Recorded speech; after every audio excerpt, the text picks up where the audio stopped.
Yo, what up, guys? It's your boy T Dub. What's blazing in sports? What's up, boxing world? All right, so let's get right into the video. Keith One Time Thurman is going to return back to the ring. May 19th does not have an opponent. But guys, the WBC president looks like he made an optional fight for May 19th, but after the optional fight, guys, he has two mandatories. I'm not sure if I have heard of that before. Maybe it's been done before, but he has two mandatory guys, and the mandatories so happen to be the last two guys he fought before taking some time off for his injury. So, guys, looks like Shawn Porter and Danny Garcia are in line to get this fight again. We don't know if it's going to work out that way. Right now, Keith One Time Thurman does have two mandatories. So for some of you guys that may be looking for the Errol Spence fight, you might have to wait a little bit longer. Some people was thinking maybe a tune-up fight, then Errol Spence fight, but even Keith One Time himself has said he need at least two fights. But now, guys, after what WBC president came out with, looks like it's going to be a minimum of three fights, even before negotiation is starting to happen for him to even fight Errol Spence Jr. Guys, as we know, a lot of times these big hype fights never really get worked out the first time around. Example, Floyd Mayweather, Manny Pacquiao. Example, Canelo Alvarez versus Triple G. Example, Anthony Joshua versus Deontay Wilder. It looks like those type of fights are prolonged and prolonged and prolonged. If both fighters can stay undefeated, sometime it will happen. A lot of time it doesn't have the hype behind it, but it still works out to be a money fight. Sometimes it doesn't happen. One of these guys can take a loss, and there you go. But guys, right now you see Danny Garcia, you see Keith Thurman and Shawn Porter. They all got like a triangle match. Now let's come up with some scenarios that possibly could happen. We all saw Danny Garcia beat Brandon Rios. And guys, that was an eliminator fight to be mandatory. It's crazy. I really don't know how Brandon Rios got to that position, but you know, stranger things have happened. But Brandon Rios and Danny Garcia both was fighting to be the mandatory. Shawn Porter was already a mandatory. I know at one point he was even talking about holding out on fighting so he can get that fight with Keith Thurman. But it looks like now he is going to step back in the ring and have some fights. And I don't think it would have been as healthy for him to stay as inactive. I know you can have gym wars where they feel like fights and they have fight pace, but it's nothing like fighting under the lights against high-level competition and not just, sparring. So one option is Danny Garcia and Shawn Porter could fight. Guys, you saw Shawn Porter jumped in the ring talking about this is my town. This is my town. And I guess then he said, bro, you from Ohio. You're not even from here. How is this your town? It's not your town. So basically it looks like Shawn Porter is trying something different. Shawn Porter is normally the soft-spoken, well-dressed, well-mannered type of fighter. His father is typically the one that's more outspoken. But now it looks like Shawn Porter is like a closed mouth, can't get fat. I'm going to go out here and do my talking. I'm going to step in the ring against Danny Garcia and see what he want to do now. Taking a page out of Shane Mosley's handbook for when he got the fight with Floyd Mayweather. Even though Shane didn't talk a lot, but Noah Hopkins did a lot more to talking. But either way, it led to the fight. And then Shawn Porter went to Keith Thurman. Basically like, I want that fight. So Shawn Porter is definitely doing something that's typically out of his characteristics to try to make the fight happen.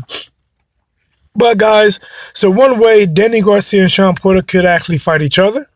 That would eliminate one of them, which means we should only have to see Keith Thurman only fight one of those guys.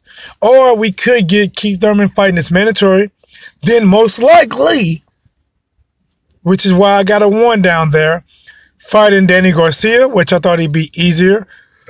And then taking on the tougher fighter, the rough, smothering, aggressive fighter, Shawn Porter, which was a much closer fight. And then possibly, start negotiations with Errol Spence, assuming, guys, and I am assuming that Errol Spence Jr. stays undefeated because, you know, guys, there's a guy that they're not talking about right now that has a big fighting coming up. It's Terrence Crawford. If Terrence Crawford somehow gets past Jeff Horn, Terrence Crawford going to be like, listen, I'll fight you guys. So there's another option that if Terrence Crawford win, of him fighting either Danny Garcia or fighting Shawn Porter, or even, guys, even fighting Errol Spence Jr., which would make the winner have 2 belts against Keith Thurman, who has 2 belts. Winner takes all. Winner is undisputed. All right? Guys, do me a favor, guys, as we take a 30-second break while we doing this, guys, hit the like button, hit the subscribe, definitely the subscribe button, guys. You know, I got the sad news from YouTube that, yes, I reached the hours, but no, I didn't have the subscribers. So, guys, if you like the content, if you want to help this channel grow, please hit the like, the subscribe button. Also, there's a notification bell at the bottom. If you hit that, you can get me go live. I do go live 99% of the time because I'm right now on one of my 15-minute breaks at work, which means, guys, I come out, I jump in this cold car, and your boy get to talking, trying to give you this boxing knowledge while I have it, guys. All right, so let's get back to it, guys. There's a lot that can happen before these fights happen. There's a lot that can go on, guys. Terrence Crawford is definitely, if he beats Jeff Horn, going to throw his name in the hat. If Jeff Horn beats Terrence Crawford, he is going to be really feeling himself, and he is not going to be scared to take on any other welterweights. And right now, most of the champions are gunning for Danny Garcia. They see him as a guy that's a really good payday, going to bring in viewers, but they see him as beatable. Even though he only has 1 loss because of his style, you know, even though his name is Danny Swift Garcia, he's not as swift on the feet. Don't get me wrong, he can move, but he doesn't. I guess, you know what?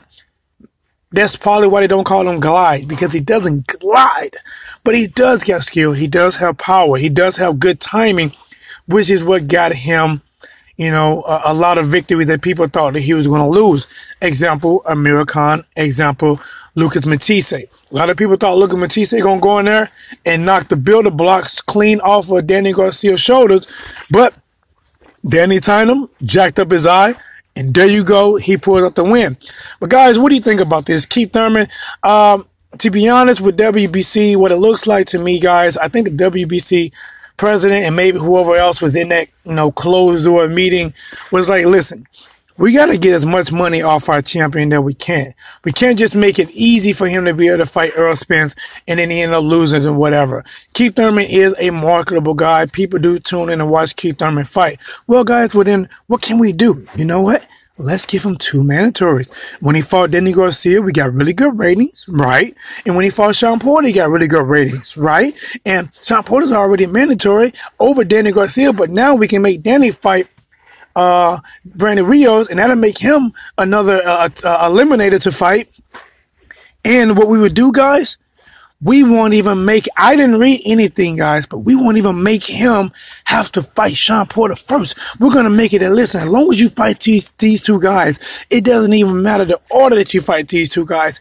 You just have to fight both of them next. And then after that, we're going to make so much money if Errol Spence Jr. can stay undefeated, or at that time, Terrence Crawford is undefeated and now a champion. We're going to make booyah. And then if you win, you win. We keep going on. But, guys, that's just my thoughts on it. This is literally random off of my head about this situation. He has 2 mandatories.